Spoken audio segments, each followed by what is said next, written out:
Please welcome Attorney General Pamela Bondi.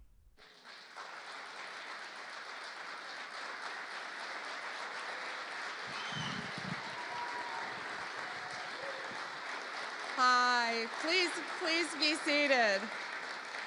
Welcome to the Department of Justice. And I love our team. Todd Blanche, Emil Bovey, Kash Patel, soon to be Terry Cole, Gadi Saralta. Thank you all. We are going to fight to keep America safe again. President Trump has prioritized tackling our nation's fentanyl crisis, and he has taken decisive action to fight it. I want to thank our U.S. attorneys who are here today, our state attorneys general from all around the country. I see all my friends out there, my colleagues, who will work to prosecute violent criminals, get the drugs off our streets, get the gangs off our streets, and get the illegal aliens out of our country. And thank you to all of our federal, state, and local law enforcement officers who are here today who keep us safe every day and night. Thank you to all of you. Today we have with us one of the most effective drug-seizing teams in the entire country. I said I wish I told them earlier, take them and put them in every major city in the country. Since January, they have saved millions of lives taking drugs and illegal weapons off the streets of Boston. And Todd, they asked us for more U.S. attorneys. I told them we're on it. Could you all please stand? This is Boston's DEA strike team. Thank you all.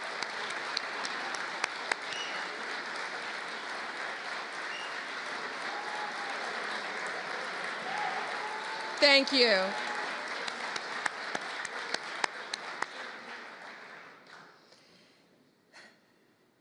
We also have two angel moms here today.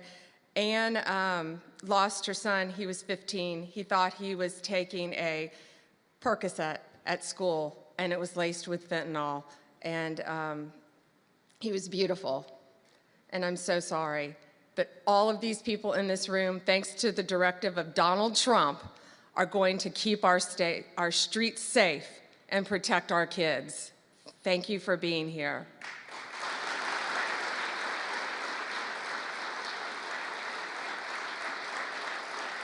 And Tammy's beautiful daughter, Kayla, was murdered violently by an illegal alien from El Salvador who should not have been in our country. And thanks to Donald Trump, they will all be deported very soon, thanks to his work, Homeland Security, and I say the unsung hero, Stephen Miller.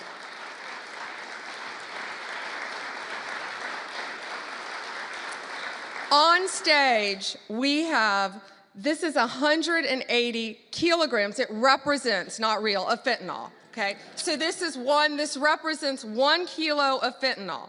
In its pure form, this 1 kilo can kill 500,000 people. The 180 there, in pure form, could kill 90 million people. That is the population of California, Texas, and Florida. That's what we're dealing with in our country. That's why angel moms go around the country. That's why Donald Trump has taken such a hard stance against cartels, securing our borders, getting these gangs and drugs out of our country. But look at that. That can kill 3 states in its pure form. That should terrify everyone. I see our senators made it. Did our senators? Thank you. However, taking the drugs off the streets is only half the battle. President Trump has secured our borders and will continue to fight the cartels throughout this country, deport them all, or lock them up for the rest of their lives, thanks to our prosecutors, around this country where they belong. Under the last administration, cartels, criminals, they freely walked in and out of our country with impunity.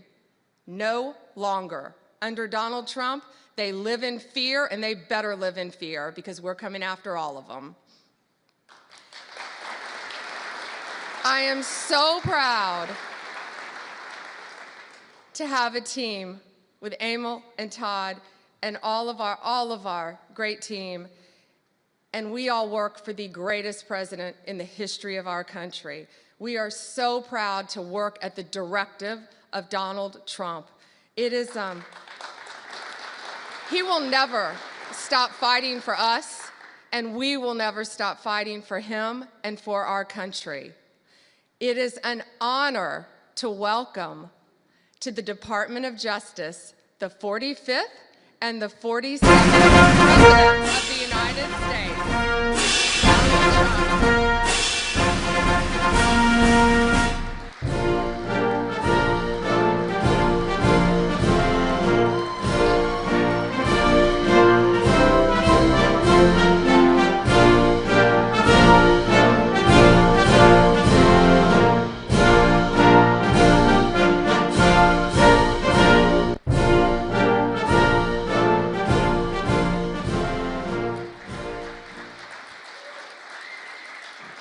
Well, thank you very much. Thank you. Thank you, Pam, very much. What a job you're doing. And it's a true honor to be with you today. This is a storied hall, if there ever was one. And based on the crowd, I think we broke the all-time record.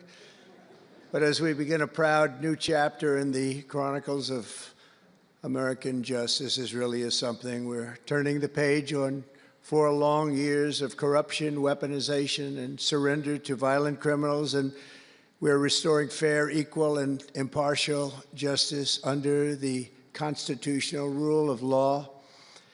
And you're the people that are doing it. Very, very proud of all of you.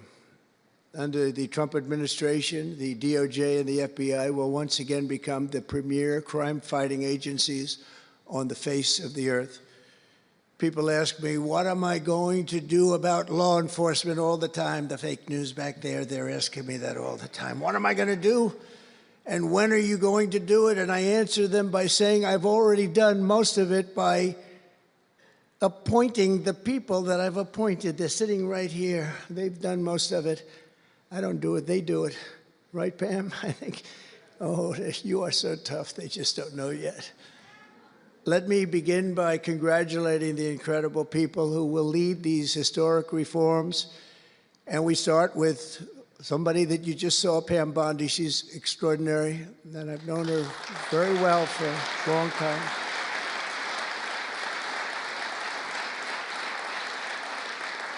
I watched her for a long time in Florida, for years in Florida, and highly experienced. She seems so young, but she's highly experienced, that I can tell you. She was a phenomenal Attorney General in Florida, and she's going to do a really amazing job. Also, our new director of the FBI, Kash Patel. Kash, right.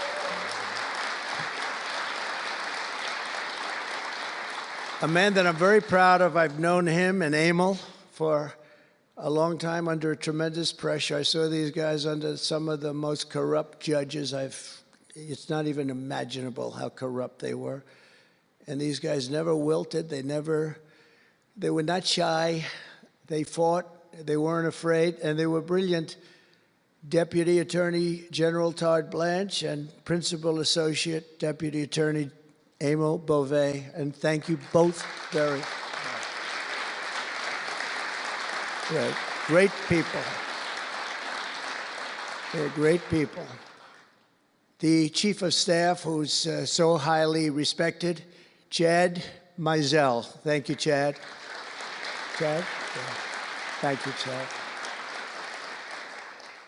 Our next administrator of the DEA, Terry Cole. Terry? Thank you, Terry. Good luck.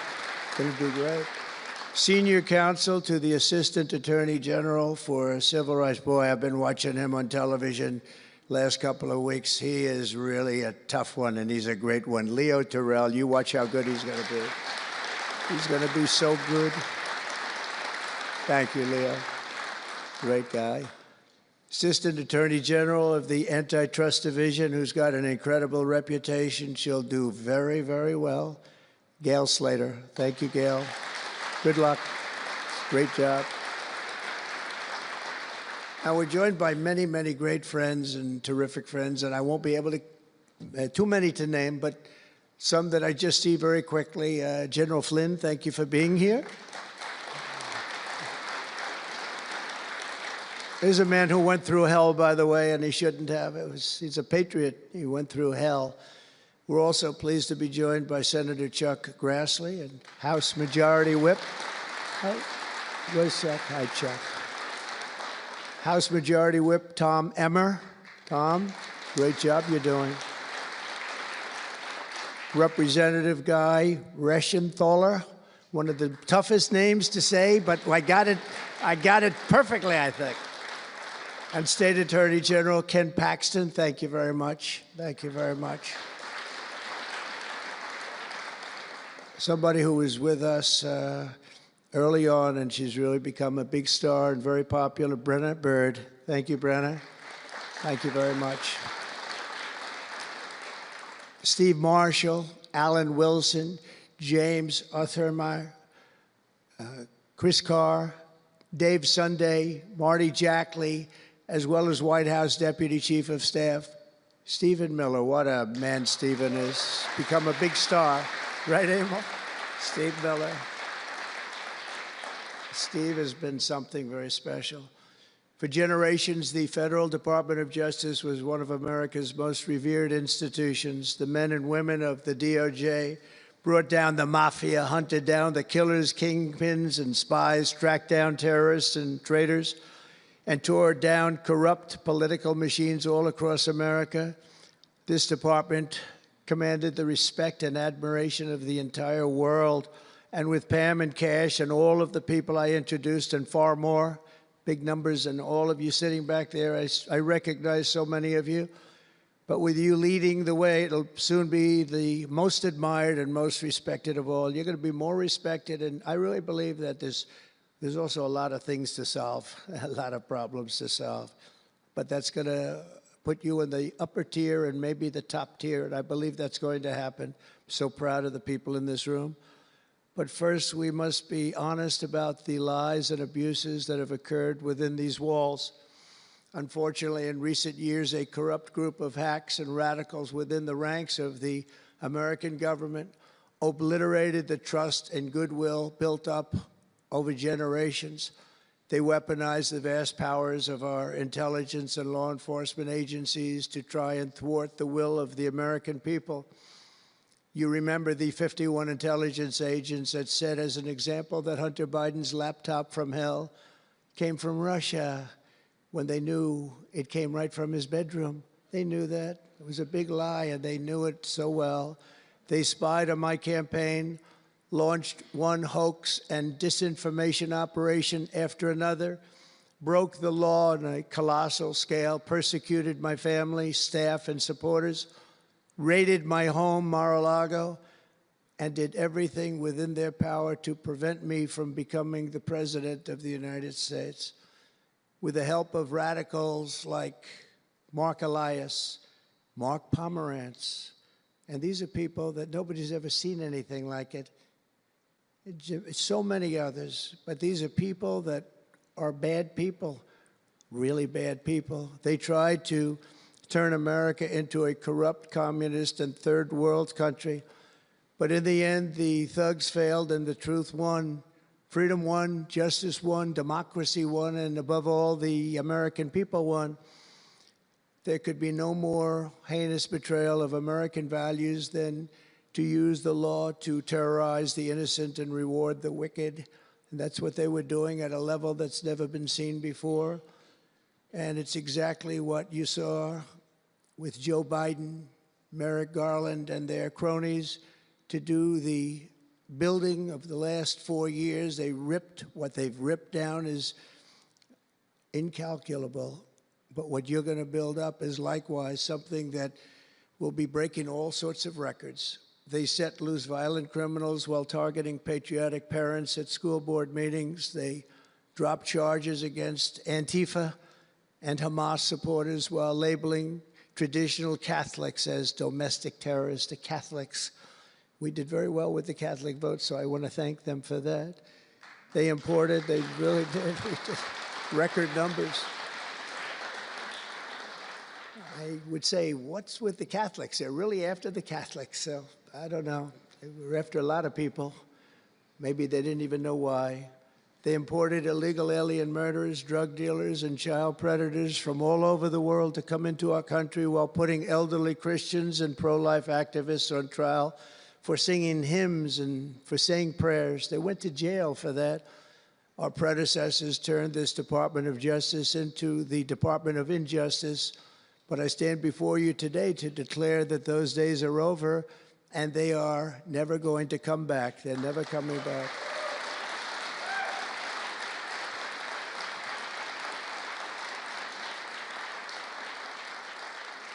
So now, as the chief law enforcement officer in our country, I will insist upon and demand full and complete accountability for the wrongs and abuses that have occurred. The American people have given us a mandate like few people thought possible. We won every single swing state. We won the popular vote by millions and millions of people. We won districts, 2,750. Think of that, 2,750 districts compared to 505. So we won it at levels that have, I don't believe, ever seen before. That's the one where you see the map of the United States and it's all red. Red for Republican, not for communist. Red for Republican.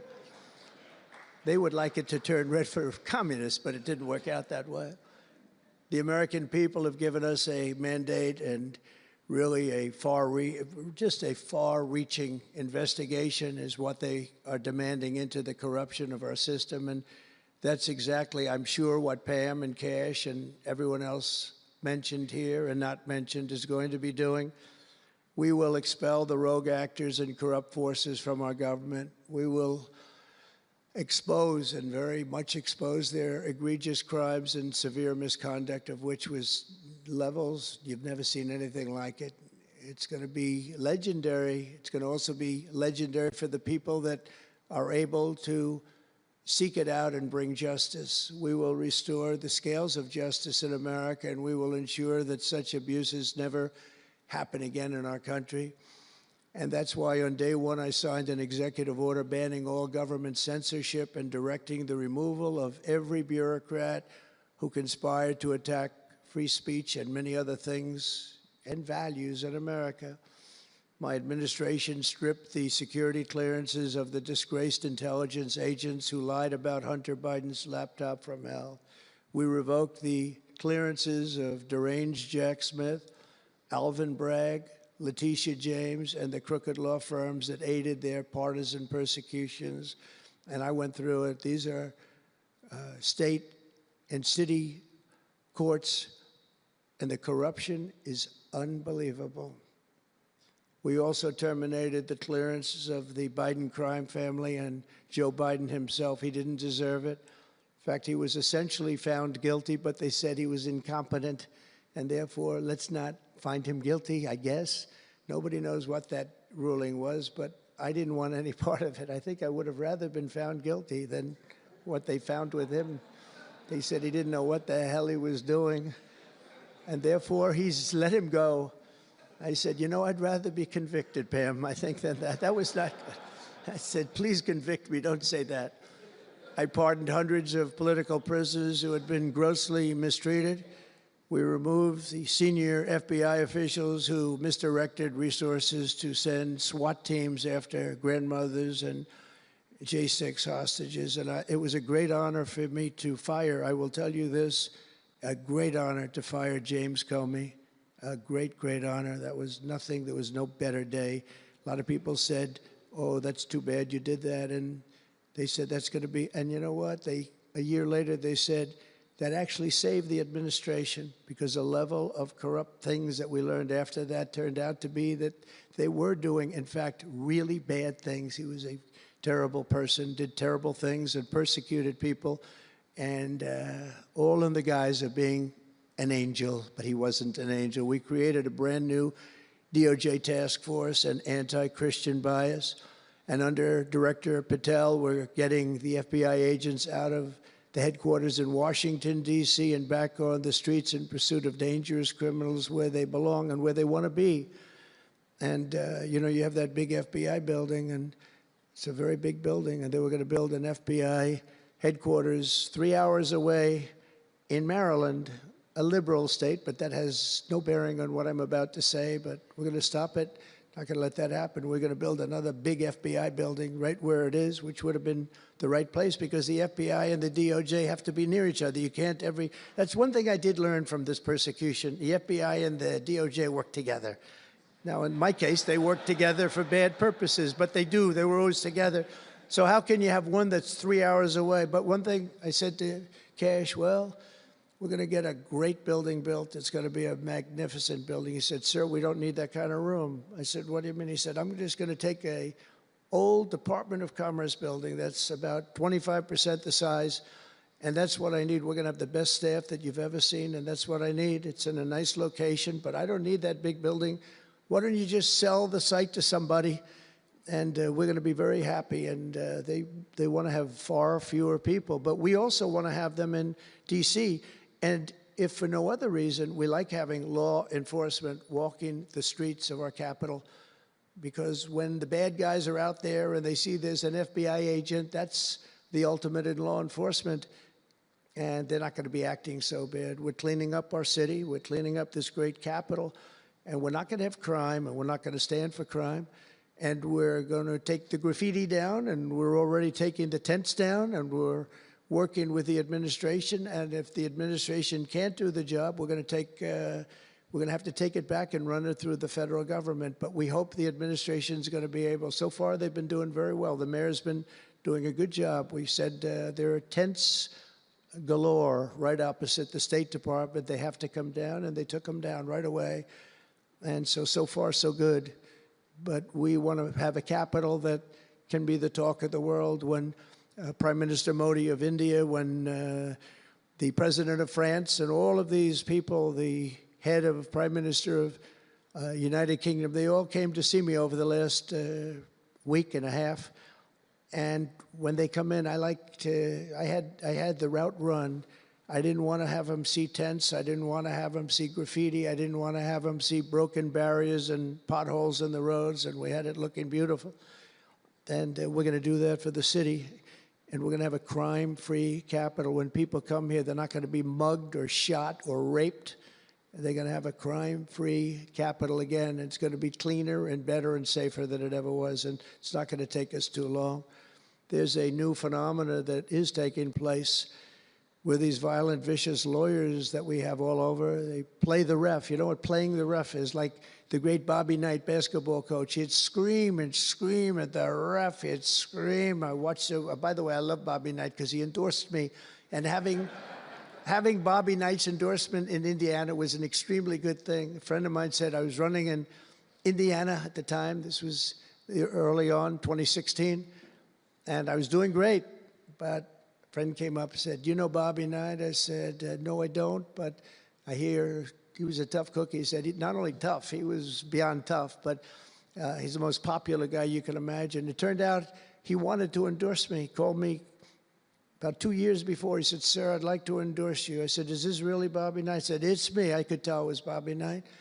He had been known for throwing the chair across the court and slapping a player. Can't do things like that, right? And the man that came in fired him. He was a new administrator for the college. That guy didn't last very long. They were like 14-0, and they fired Coach Knight. That was not good, but he had a little chip in his shoulder. But he loved Trump, and he came in, and he said, I'd love to endorse you. He said, if you ever run, please call me. So he said, you know Bobby Knight? I said, well, I don't know him, but he called me a couple of years ago. It was an amazing phenomenon. I took his number, and on each side of my desk in New York, I had stacks of paper, like nice and neat, but about 2 feet high each. And I said, you know, I wrote his number down and I put it here 2 years ago. And I said, let me see if I can find it. It was almost like a miracle. I had other miracles that happened too. My ear is still throbbing. That was a miracle. That was a miracle also, wasn't it? That was a miracle also. How are you? Thank you. Thank you, Leo. Thank you. Thank you, my man. That was a miracle. Anyway, okay, that's it.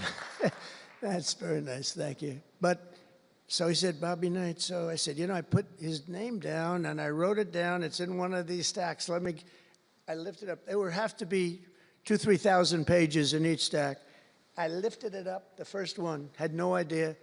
And there was his name on a little card, Bobby Knight with his number. It was like incredible. I tell that story all the time. And I called him and dialed a number. He said, I've been waiting for you to call. And he went out and he made a speech for me in a packed arena in Indiana, and it was over. It was over. He was a tough guy. He actually went a little far, you know. If you remember, he made a great speech because he was actually a motivational type guy, to put it mildly. But he left the stage, and then I'm talking, and he walks back onto the stage. I said, uh-oh, this is trouble. Why is he coming back? He was a big guy, too. Why is he coming back? He said, may I say a few more words? I said, yeah, go ahead, Bobby, say a few more words, a little different. And he said, and let me tell you something about this guy, Trump. This guy, if he has to, will use the nuclear weapons that we have. He will use he has no fear. He's going to use, and that's the kind of guy. And he walked off the stage. I said, I think I'm in big trouble, Pam. That was not good, but it worked out okay. In the meantime, we won the state in a landslide, and it was great. And it was just an amazing period of time. But this is the most amazing period of time. I think this is more amazing. What's taken place has been more amazing. I think it's more consequential. And if we do the job, you know, one of the big media outlets said what we did was the most consequential election in the last 129 years. Well, if we do the job that we're all capable of doing, I think it's going to prove to be that and then some. And that's what we want to do. We have a real big shot at making this country so great, so great. What happened to our country was so sad. What they've done in 4 years to our country with the borders, with Afghanistan, the most embarrassing period of time, allowing the Russian situation, it was never going to happen, with Ukraine, allowing October 7th to happen, would have never happened, because under me, Iran was totally broke. They had no money. They weren't giving any money to Hamas or Hezbollah. Totally broke. But allowing inflation, look at what inflation's done to people, been so devastating. And now you see that, by the way, price of eggs is down 35% in the last week and a half. We're doing a good job. Brooke is doing a good job. Brooke Rollins and everybody. And inflation's down, interest rates are down, gasoline has come down to a level that we haven't seen in a long time. All things that we wanted to do, because then everything else is going to be coming down. We want it to come down. We want bacon to come down, and groceries, a term I used to use. It's sort of an old-fashioned term, but I used to use it on the campaign trail, those last 90 perfect, beautiful days. We just hit it. And I want to thank Susie. You have done a great job. Susie Wiles. Great job, Susie. A big magazine just named her the most powerful woman in the world, and that's okay with me. She is the most powerful woman. You think about it, John, right? The most powerful woman in the world, but she's great. And we had a great 90 days. It was a perfect 90 days, and it was a great result, but we want to put that result to good use by doing a phenomenal job. And I want to tell you that Todd and Emil know this very well. We had an amazing judge in Florida, and her name is Eileen Cannon, and I didn't know her. I still don't know her. I don't believe I ever spoke to her, even during the trial, but I did appoint her, federal judge, and these fake lawyers, these horrible human beings, were hitting her so hard, public relations-wise. They were playing the ref. I don't think it's legal. I don't think it's legal. They might as well go out and just shout it in a courthouse. They were saying she was slow, she wasn't smart, She was totally biased. She loved Trump. I didn't know her other than I saw her the couple of days that I was in court, and I thought her decorum was amazing. Anything bad they could say, though, they were saying about her, it was whatever they could say bad about a human being, all made up. Because actually she was brilliant. She moved quickly. She was the absolute model of what a judge should be. And she was strong and tough. And how do you get them to stop if you're a judge? How do you get them to stop with the playing the ref? Bobby Knight would play the ref. That's why I brought up the Bobby Knight story. He would play the ref. He'd scream at the ref. He'd scream so hard. Oh, boy, it was terrible, actually. And the people would come up, his assistant coaches would come up to play. Coach, don't do that. Don't do it. He said he's not going to change his tune, coach. He called it. He's not changing. I don't care. And he's screaming. That's when he threw the chair. He starts going crazy. And he said, no, he's not going to change this time, but he's going to change for the next play. And sure as hell he did. You know, Bobby, by the way, had the last undefeated team in basketball. And relatively speaking, you know, he had a team. He always had a team. He never had that. Well, he had a couple of great players, obviously, some top NBA players, but very few relatively. He had a team, but he won the national championship 3 times, but he had the last undefeated team in basketball. And he would play the ref, and he would scream at him. He knew exactly what he was doing. They're doing the same thing. He said, no, he's not going to change now, but he's going to change for the next one. That's what he wanted to do. He wanted to scare the hell. They wanted to scare the hell out of the judges, and they do it. And how do you stop it if you're a judge? Because you want to go home, you have a family, you have children, and the New York Times will write whatever these people say, and the Washington Post, and the Wall Street Journal, and MSDNC, and the fake news CNN, and ABC, CBS, and NBC, and they'll write whatever they say. And what do you do to get rid of it? You convict Trump. All you have to do is be really tough on him and ultimately convict him, and they leave you alone. It's totally illegal what they do. I just hope you can all watch for it, but it's totally illegal. And it was so unfair what they were doing to her. But they do it all the time with judges. But in her case, she was very courageous, and it only made her angry. Wouldn't you say? It just made her angry. She didn't like it. A lot of them say, oh, please don't say that about me. My family, what's my husband going to say? What's my wife going to say, or my kids? Please don't say that. And it had absolutely no impact on her in the case against me, which was a case, I will not use a bad word. I promised my wife I would never use a bad word, so just a little bad. The case against me was bullshit. And she correctly dismissed it. She correctly. Look at Emil, he's looking. That's interesting. But these 2 guys were warriors. You got a warrior here. You got 2 warriors, I can tell you that. You got a whole bunch of them. But, and they wouldn't quit. They wouldn't take no for an answer. They just wouldn't quit. These 2 people right up here, and some others that are involved with it indirectly. And what the lawyers do is they're doing it to the Supreme Court justices, hoping that they'll be overcome by the horrible things they say about them. They say things about Supreme Court justices and judges that are just horrible. They're playing the ref. Remember the way they treated Justice Thomas and Justice Alito and Justice Kavanaugh, Justice Gorsuch. Chief Justice Roberts get treated unbelievably badly, and they're hoping that they can sway them to go along because, again, what do? They're humans. You know, it would be wonderful if everybody was just a perfect computer machine, but they're not. They're humans, and they don't want to be accused of many, many things, including gross incompetence. They don't like it, and they don't want it. There's not much they can do about it. You know, they're in a position they can't really fight back really very well. And so what they do is sometimes they get weak. I would say a majority, maybe, of the times. That's why I'm so impressed with Judge Cannon in Florida, how strong she was, how she held up. It actually made her more resolute than anything I've seen. I mean, it was amazing because they were hitting her so hard. It was so sad to watch this.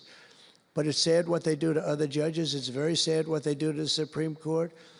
And a lot of the judges that I had, if you look at them, they take tremendous abuse in the New York Times and the Washington Post, all of the different networks. They take such abuse. And honestly, very simply, they're afraid of bad publicity. They don't want bad publicity. And it's truly interference, in my opinion, and it should be illegal, and it probably is illegal in some form.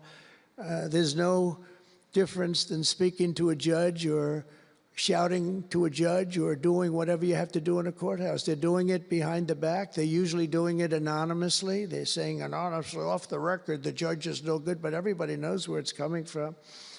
And it's totally coordinated. It's a campaign, and it's by the same scum that you have been dealing with for years, like guys like Andrew Weissman, deranged Jack Smith.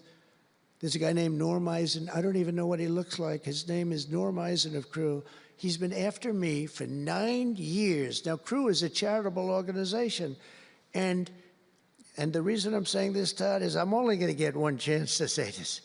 But these are bad people. I don't know who he is. I don't know what he looks like. But everything I read is Norm Eisen of Crew.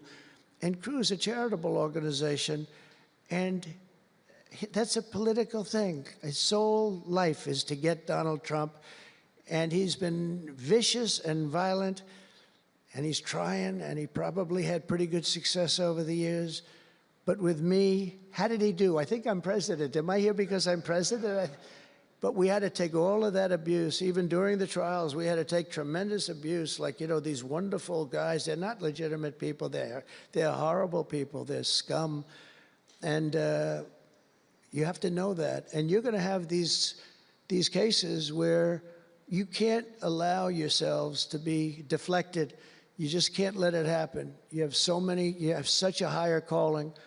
And I believe that CNN and MSDNC, who literally write 97.6% bad about me, are political arms of the Democrat Party. And in my opinion, they're really corrupt and they're illegal. What they do is illegal. It makes no difference how big a victory I had. I can have the biggest victory in history. It makes no difference what kind of a failure the other side has. These people are going to go after me. And I said it during the other night, during the big speech on Tuesday night. I said about Democrats, and I don't like that. I have great respect, by the way, for what Schumer did today. He went out and he said that I'm going to have to vote with the Republicans because it's the right thing to do. I couldn't believe what I heard. But, you know, I think he's going to get some credit for it. I think. Let's see what happens tonight with the big vote as it comes. But these networks and these newspapers are really no different than a highly paid political operative. And it has to stop. It has to be illegal. It's influencing judges, and it's really changing law, and it just cannot be legal. I don't believe it's legal. And they do it in total coordination with each other. And everything we do, we're restoring law, restoring order, and restoring public safety in America. That's what we want to do. And we're bringing honor and integrity and accountability back to the highest levels of the FBI, DOJ, and throughout our government. We're bringing our country back faster than anyone ever thought possible. We're working so hard at doing it. And we want fairness in the courts. The courts are a big factor. The elections, which were totally rigged, are a big factor. We have to have honest elections. We have to have borders. And we have to have courts and law that's fair. Well, we're not going to have a country. Crooked Joe Biden got us into a real mess with Russia and everything else he did, frankly, but he didn't know about it. And he, generally speaking, signed it with AutoPen. So how would he know? That AutoPen is a big deal. I don't know. You know, they're having who's doing this? So when my people come up, Will and all of the people, Steve, they come up and, sir, this is an executive order. They explain it to me, and, you know, 90% of the time I sign it. 99% of the time I say do it. But they come up and I sign it. But you don't use AutoPen. It's, number one, it's disrespectful to the office. Number two, maybe it's not even valid because, you know, who's getting him to sign? He had no idea what the hell he was doing. If he did, all of these bad things wouldn't be happening right now. But we're going to get you back into a great position, and we've already started. They say that we had the most successful first month of presidency. It's not a long time, but it's still a lot.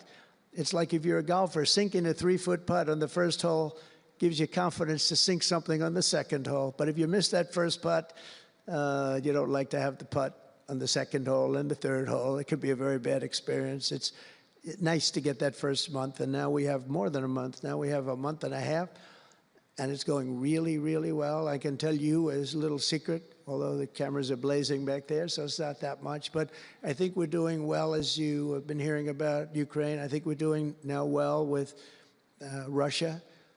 We're speaking with President Putin. We want to get the war over. Not only have we spent maybe $350 billion to Europe's, think of that, $350 billion to $100 billion, and yet we're across the ocean far away, so it shouldn't have been that way, but Biden let that happen too.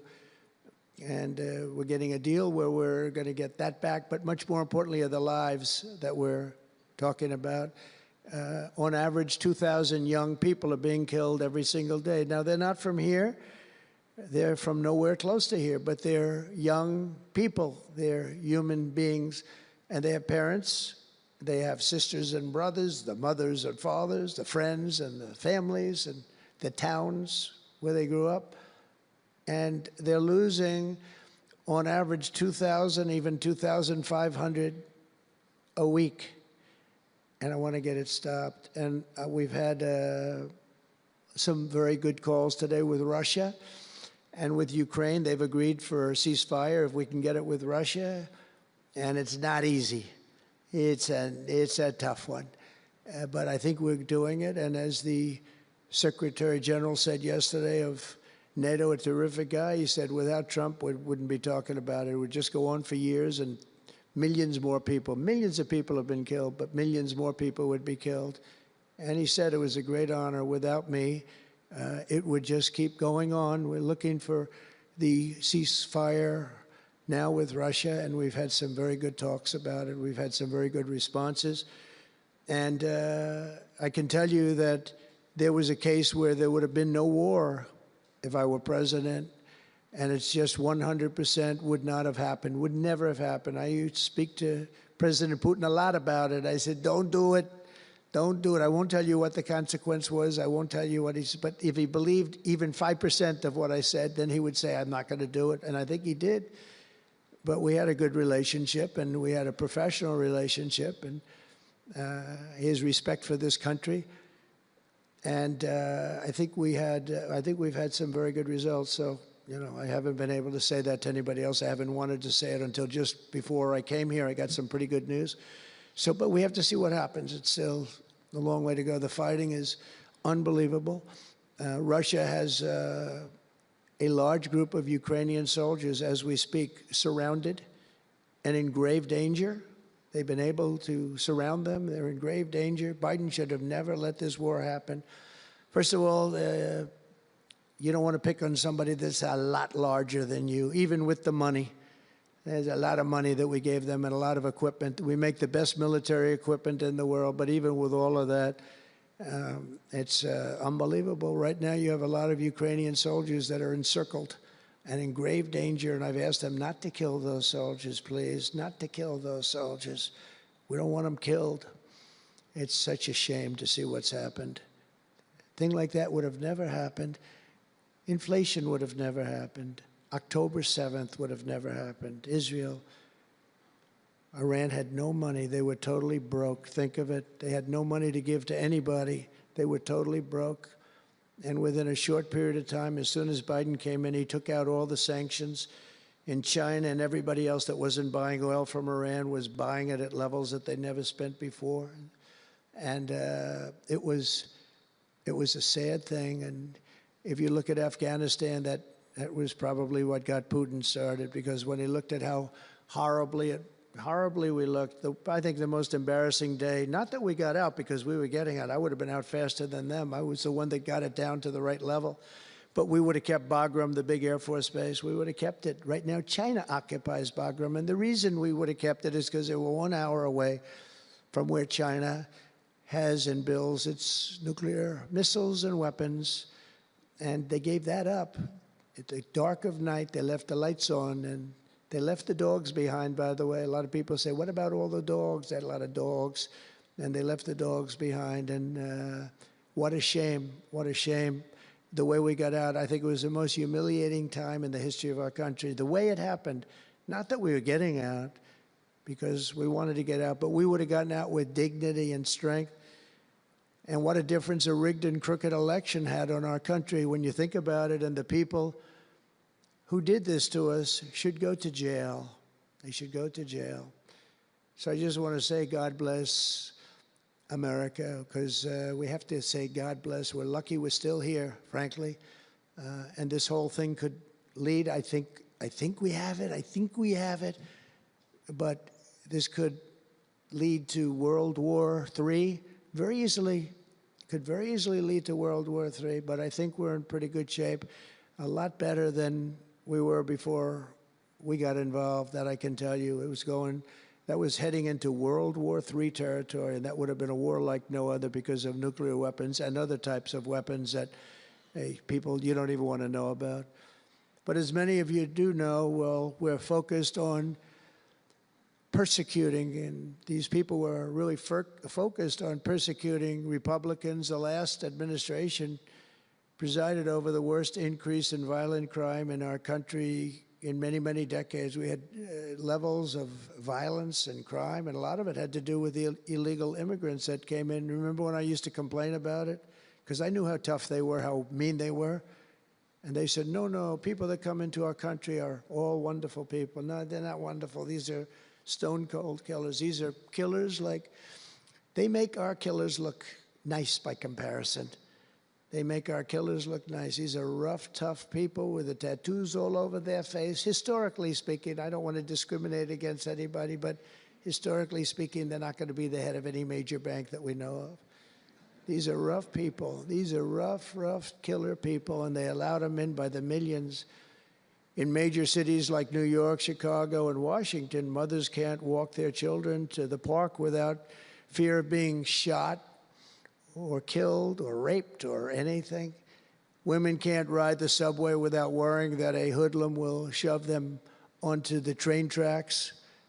In New York, it's happened twice in the last couple of weeks. They're standing there, a perfect Wall Street gentleman in one case, and another person who was a worker, good worker, electrician, gets pushed into a train going 45 miles an hour just prior to the train, not stopping, going to go through that. So I know the stations very well. I used to take the subway. I used to feel safe. When I was young, I'd go to my parents would drop me off at the subway. I'd take the subway to my school. Can you believe it?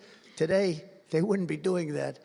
And we want to get a country back maybe where you can do that again, Pam. But it's so sad to see what's taking place. Under the Biden regime, average monthly homicides increased by 14%. Property crime rose tremendously. Violent crime went up at least 37% that they know of. Rape soared by 42%. Car theft rose by 48%. And robberies surged to 63 to 100%. They don't even know what the number is. And I have no higher mission as President of the United States than to end this killing and stop this law-breaking and to making America safe again. And that's what you're all about in this room. We want to protect Americans, and we protect everybody that's in our country, American or not American. We want to have a safe and proud country. We're joined today by dozens of police officers, sheriffs and sheriff's deputies from all across the country. My message to these law enforcement heroes is simple. With me in the White House, you once again have a president who will always have your back, will always have your back.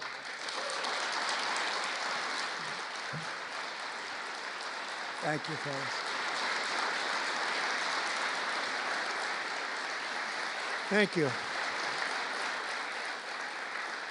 That's a lot of good-looking people. I will tell you, I feel safe. I'm glad you're in the room. I feel even safer. It's a lot of great people.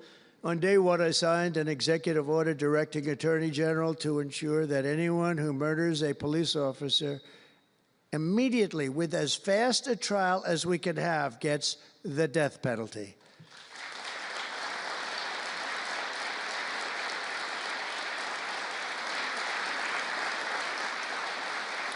And last month, I fired all the radical left pro-crime U.S. attorneys appointed by Joe Biden. There were so many that were bad. And I know there were some that were probably very good, but there were so many that were so bad and so evil, so corrupt. Instead of having Marxist prosecutors who want to put police officers in handcuffs and go after a police officer rather than a criminal, I appointed patriotic, tough-on-crime warriors who will partner with police to put dangerous offenders behind bars, put them in jail. We're fully reviving 1033 program to provide state and local law enforcement with surplus military equipment, that we have so much of it. I did it in my last administration, and I remember Obama wouldn't do it. He wouldn't do it before me, would not do it, because he thought it made them look too strong, too military. I said, no, that's what I want them to look like. I want them to look strong.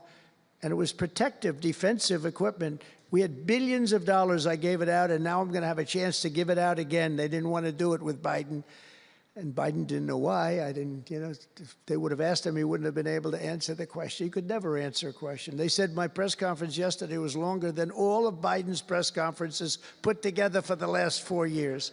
And I don't know if that's true, but it was close.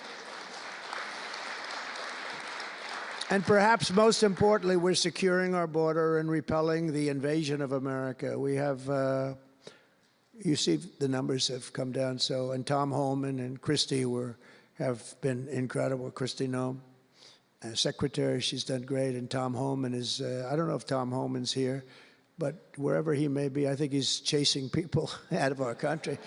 If he was here, I'd almost be disappointed. What are you doing, Tom? But he's a fantastic guy, and he's a brave guy. Over the past 4 years, other countries emptied out their prisons and jails, mental institutions, and insane asylums, and sent the killers, drug smugglers, and bloodthirsty inmates from the filthiest dungeons of the world straight into the USA. An open border. We had an open border policy. Anybody could come in, no matter what you were, no matter where you came from, no matter what you looked like, no matter what you were doing, no matter what you did, no matter how many people you murdered, you could come right into our country. We have murderers right now walking the streets. We're joined today by Tammy Nobles, whose 20-year-old daughter, Kayla, was attacked in her home 3 years ago, horrifically assaulted and strangled to death by an illegal alien MS-13 monster set loose into our country under the open border Biden regime. Kayla was one of countless American victims ripped away from their families by the open border policies of that administration. And we're also joined by Kayla's stepfather, Jeremiah, and several other courageous angel families here today. And I'd love you to all just stand up and take a bow, because you are incredible people. Please. Thank you.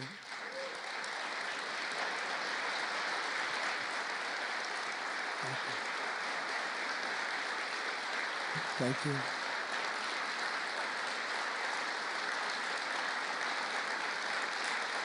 Thank you very much.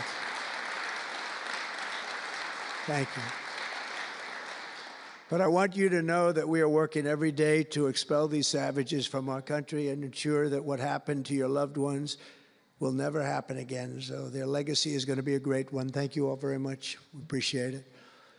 On day one of my administration, I declared a national emergency on our southern border. In our first full month in office, we achieved the lowest level of illegal border crossings ever recorded, okay? Even lower than 4 years ago. For years, Democrats and the media kept saying that we needed new legislation. We had to have new legislation. We needed it immediately, and I never had legislation. I had the best border in the history of our country for almost 4 years. And by the time I got out, we had the lowest numbers ever. My favorite chart of all time was brought down that day. And on that chart said we had the lowest numbers ever.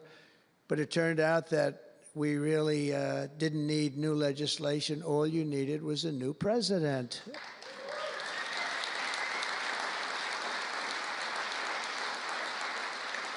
And I said that the other night.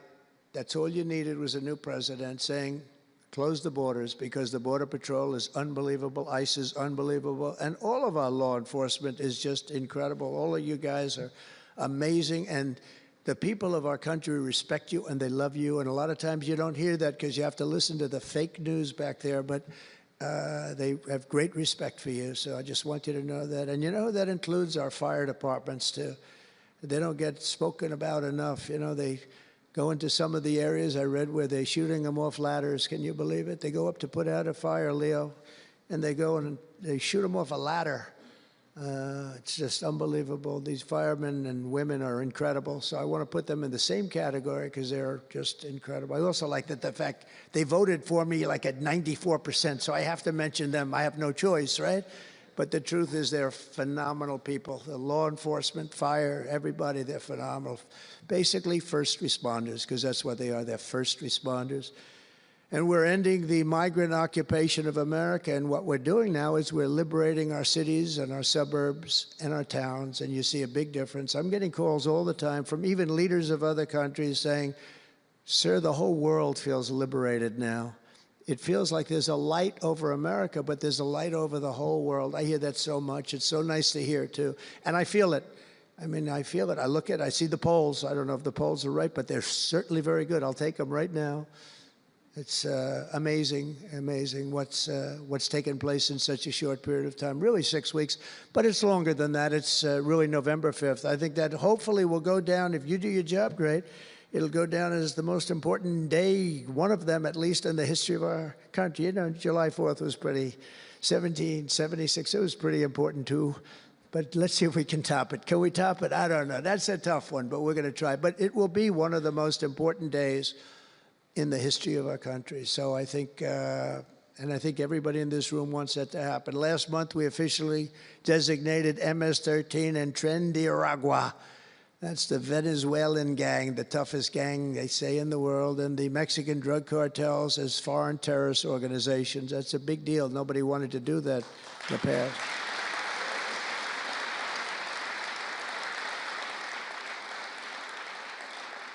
And by the way, we've caught hundreds of them, the Venezuelan gang, which is as bad as it gets. And you'll be reading a lot of stories tomorrow about what we've done with them. And you'll be very impressed. And you'll feel a lot safer, too, because they are a vicious group. They went into Colorado. They took over areas of Colorado. They sort of were like me. They were in the real estate business, but they didn't go out and get financing. They just took over a building and kept it. And they said to the tenants, get the hell out of here. One man called the police, and they cut off his fingers. And they say, you call again, your other fingers, and you call a third time, and you're dead. These are tough people and bad people, and we're getting them out of our country. And some are so bad, we don't want to get them out. We have to put them in jail because we don't want to even take a chance that they can come back. Thanks to our efforts, Mexico recently handed over 29 of the biggest cartel leaders, including the depraved kingpin charged with the 1985 murder of DE agent Kiki Camarena. And that was a big deal, if you know. They've been looking for this person for years, many years, and we got him. This evil killer will be now prosecuted to the fullest extent of the law. And we know that, well, it's, let's put it this way, I have to be nice. It's a very strong case. We're stopping the criminals pouring across our borders at record levels, and we're also stopping the massive quantities of deadly drugs. In 2023 alone, drug overdoses killed more Americans in 12 months than they did during the entire decade between 1980 and 1990, so 10 times more, but it's much higher than that. More Americans died from fentanyl last year than died in the Korean War, or the Iraq War, the Afghanistan War, all of them combined. That's why I've placed large tariffs on Mexico, Canada, and China, and they will remain in place until these deadly poisons stop pouring into our country. And I will tell you, as soon as I put on the tariffs on Mexico, Canada, and China, unbelievable results have been seen in the last few weeks. Unbelievable results. They weren't happy about it. You probably read they weren't happy, but they are working like hell to end it. They weren't working very hard before I did that. With us today is a brave mother and advocate, Ann Fundner, who lost her beautiful 15-year-old son, Weston, to fentanyl. And Ann, if you would, I'd like to ask you to come up and say a few words, please. Thank you.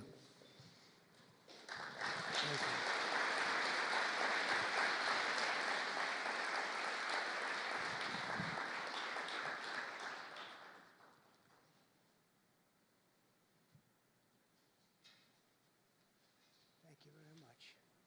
Thank you, darling.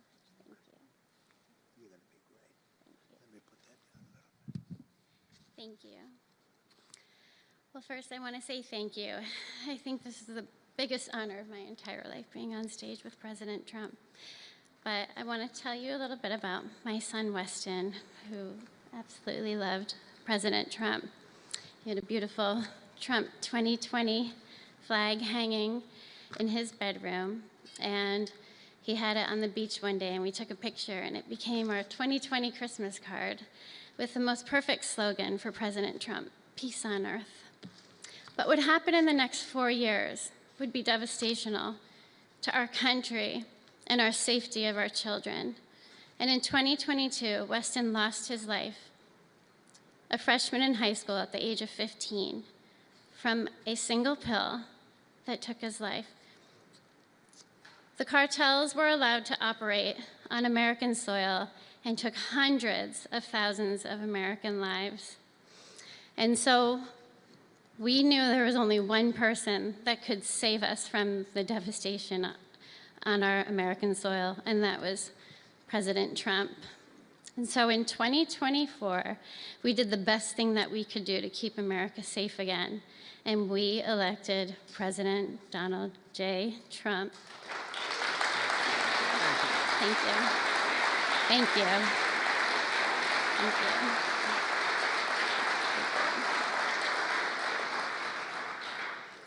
Thank you. And he's done everything that he has promised. We have a 98% decrease in border crossings. And he has labeled the terrorist cartels terrorist organizations. And he has instilled tariffs because there is no price on human life. And so I feel like I can speak for the entire fentanyl fighting community when I say thank you to President Trump, and thank you to Pam Bondi and everyone out here who is fighting this fight. God bless you. God bless you, President Trump. And God bless America. Thanks. He's up watching you. He's up there watching you. And he's so proud of Mom.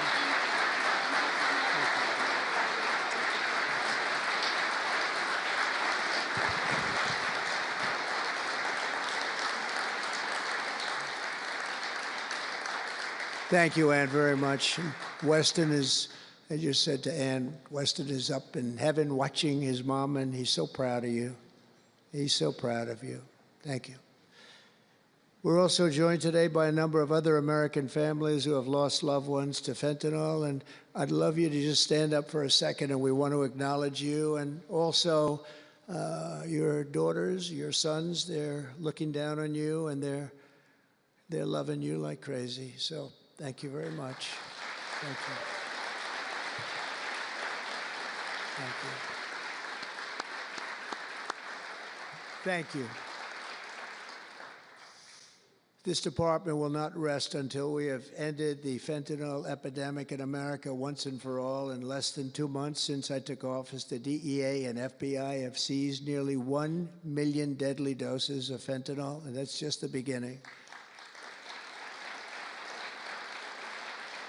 At my direction and working with Pam and everybody else, we've launched an all-out war on fentanyl traffickers, and it's a war that we're going to win. We're going to win this war. I spoke with the president of Mexico, very nice woman, very fine woman, and I said, let me ask you, you're sending a lot of drugs into our country. We're not liking it at all. Can't do that.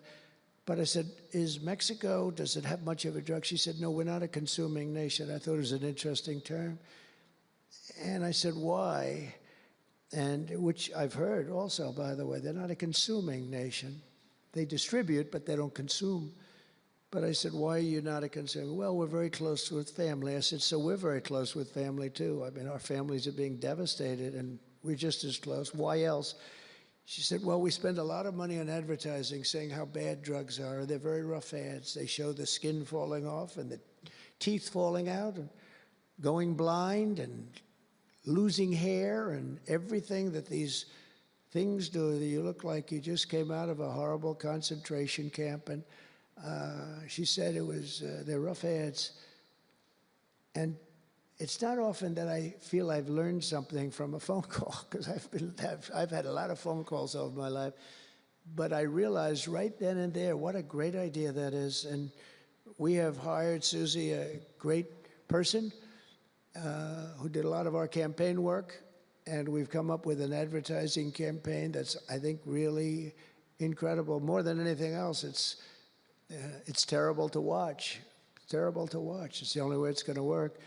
And I would be, because we got the numbers down, 18% would have a blue ribbon committee headed by the First Lady of the United States, who everyone loves, and some of her friends. And, you know, they work so hard, but it's a tough deal. They're dealing with very smart and very vicious people. You know, some of those businesses, those cartels are run better than any business in America. They say they're run incredibly, not just here, they all over the world. They're run like a major business, but in many cases better.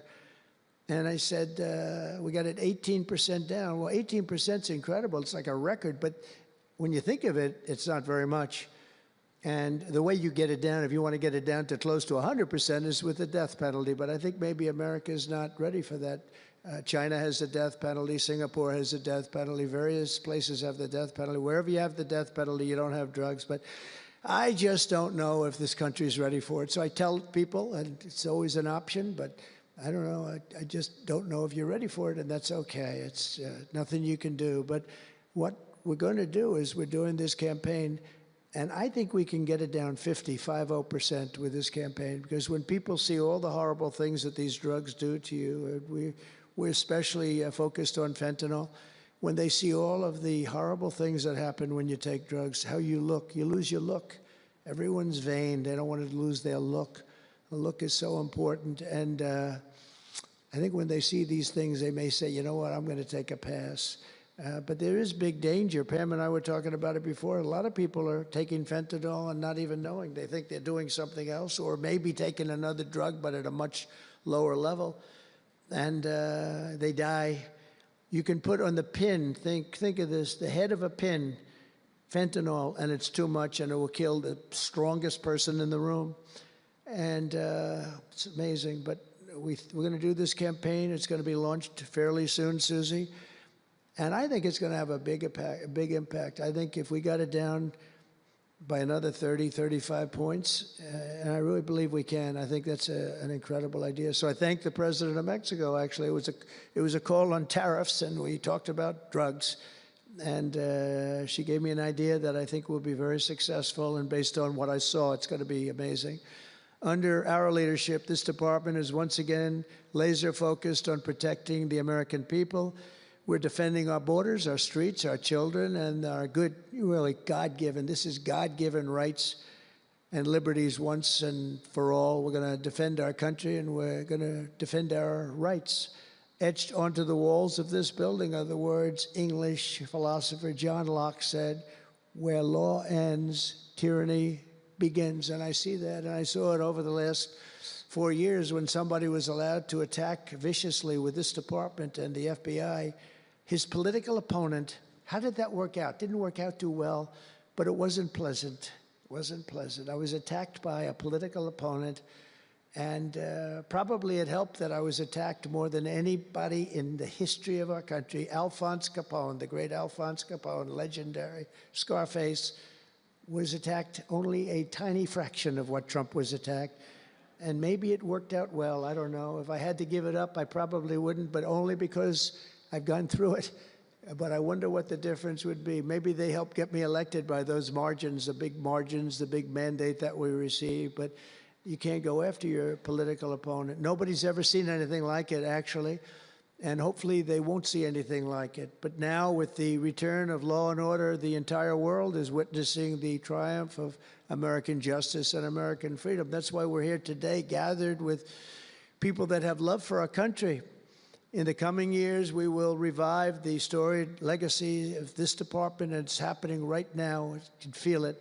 And rekindle the spirit of the great lawmen and legal lions of the past, Americans like Wyatt Earp, Elliot Ness, Frank Hammer, Rudy Giuliani. Rudy Giuliani had to suffer greatly, greatly. The greatest mayor in the history of our country had to suffer greatly.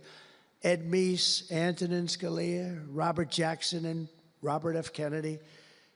We will rebuild pride in our institutions. We will restore the prestige of this great department, and we will bring back faith in our justice system for the citizens of every race, religion, color, and creed. And I want to just tell you that this has been a great honor. I was asked to do it, and I said, is it appropriate that I do it? And then I realized it's not only appropriate, I think it's really important. And I may never do it again.